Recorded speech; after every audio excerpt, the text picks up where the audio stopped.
Everyone, welcome to the online classes of biology for class 12th.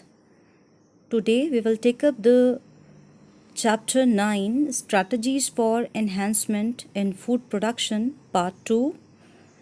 The subtopic that we will discuss today is plant breeding. Now the learning objectives for the session: meaning of plant breeding, aims and objectives, conventional plant breeding, mutation plant breeding. That means after the completion of this session, you will get a better understanding of all these topics. Now, about plant breeding. Plant breeding is the purposeful manipulation of plant species in order to create desired plant species that are better suited for cultivation, provides better yields, and are disease resistant. Now about the aims of plant breeding. The aims and objectives for which the breeders do plant breeding. We can also say that the reasons for which plant breeding is done are to get higher yield, to get better quality of the plants, to increase the tolerance to environmental stress, to increase the resistance to diseases, as well as pest resistant. That means for these characters, generally the plant breeding is done by the breeders to get a better variety of the plants. There are two different methods for plant breeding. The first method is the conventional method. It is the traditional method of plant breeding. It includes the following steps. First one is germ plasm collection. We can say that it is the collection of genetic variability or germ plasm. Collection and preservation of all the different wild species and relatives of the cultivated species. In it, evaluation of the characters is done. The entire collection having all the diverse alleles for all genes in a given crop is called germ plasm collection. Now the second step is evaluation and selection of the parents. The germ plasm collected is evaluated to identify plants with desirable combination of different characters. The selected plants are multiplied and used in hybridization. Pure line is created wherever desirable and possible. Now the third step is cross breeding or cross hybridization among the selected parents. Cross hybridization of two selected parent plants by emasculation and bagging to produce hybrids of combined characters of both parents. Emasculation is removal of the anther lobes from the flower, and bagging is to avoid contamination by unwanted pollen grains. For example, high protein quality of one parent may need to be combined with the disease resistant from another parent. Usually one in few hundred to 1,000 crosses offspring shows desirable combinations. Now the fourth step is selection and testing of superior recombinants. Selection is done from the progeny of hybrids produced by cross hybridization.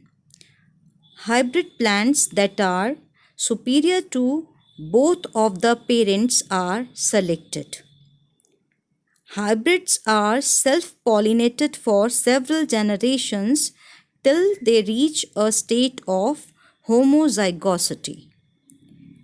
Now the fifth and the last step is testing, release and commercialization of new cultivars.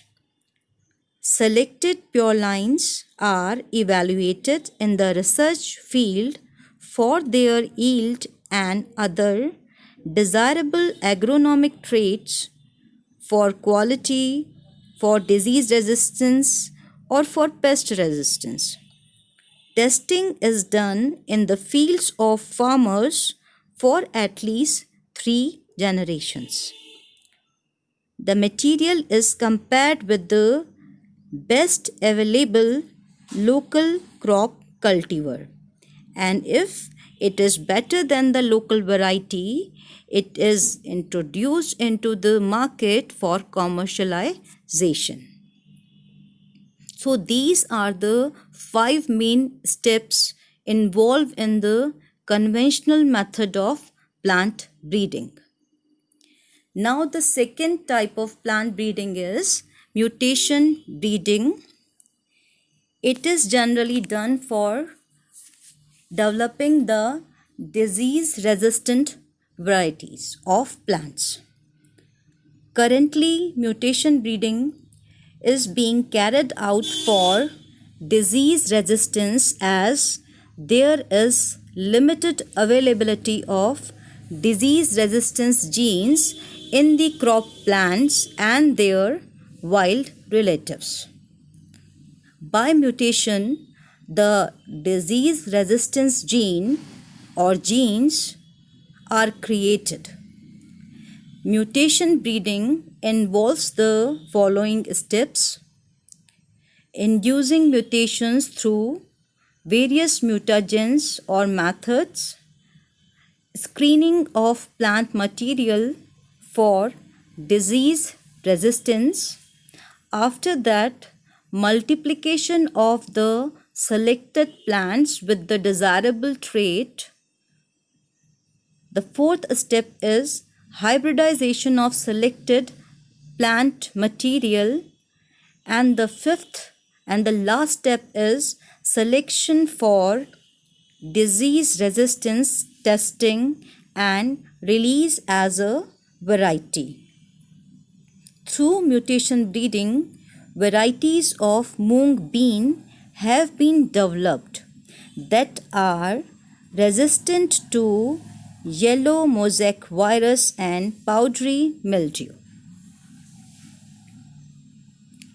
This is the image or a cartoonic picture that shows that the plants can be made disease resistant as well as pest resistant either by using the plant breeding methods, that is the mutation breeding, or they can made resistive for the disease as well as for the pest by genetic engineering. That means to develop a pest resistive and disease resistive variety, we can do mutation breeding as well as genetic engineering.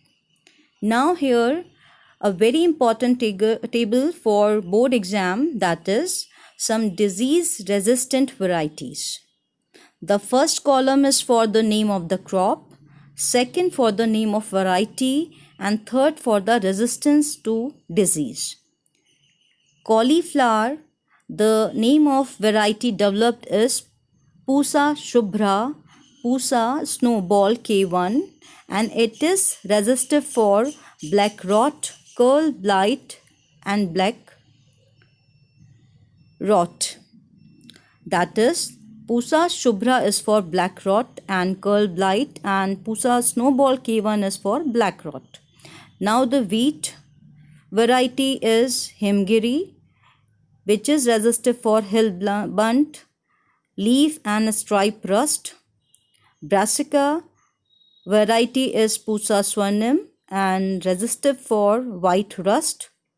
Cowpea, Pusa Komal, it is resistive for bacterial blight, and chili, Pusa Sadabahar, is resistive for chili mosaic, leaf curl, and tobacco mosaic. Now some pest resistant varieties. The first column is for crop, second for variety, and third for the resistance to pest. Okra or bhindi, the variety is Pusa Swani and Pusa A4. It is resistive to shoot and fruit borer. Brassica, name is Pusa Gaurav. It is resistive for aphids. Flat beans, Pusa stem 2 and Pusa stem 3 is resistive for dacids, aphids and fruit borers. Now some important points regarding the same topic, that is wheat and rice. Production of wheat and rice increased tremendously between 1960 to 2000 due to introduction of semi-dwarf varieties of rice and wheat. In 1963, several varieties such as Sonalika and Kalyan Sona, which were high yielding and disease resistant, were introduced all over the wheat growing field of India. Semi-dwarf rice varieties were derived from IR8 and Taichung Native 1 were introduced in 1966. Later, better yielding semi-dwarf varieties Jaya and Ratna were developed in India. Now about sugarcane. Saccharum barberi and Saccharum officinarum were crossed to get the desirable qualities of high yield, thick stems, high sugar content and ability to grow in the sugarcane areas of North India. About the millets, hybrid maize, jowar and bajra developed in India. These varieties are high yielding and resistant to water stress. I think all the subtopics taken up for today are clear to you now. You must have got a better understanding of all the subtopics. Take care. Thank you.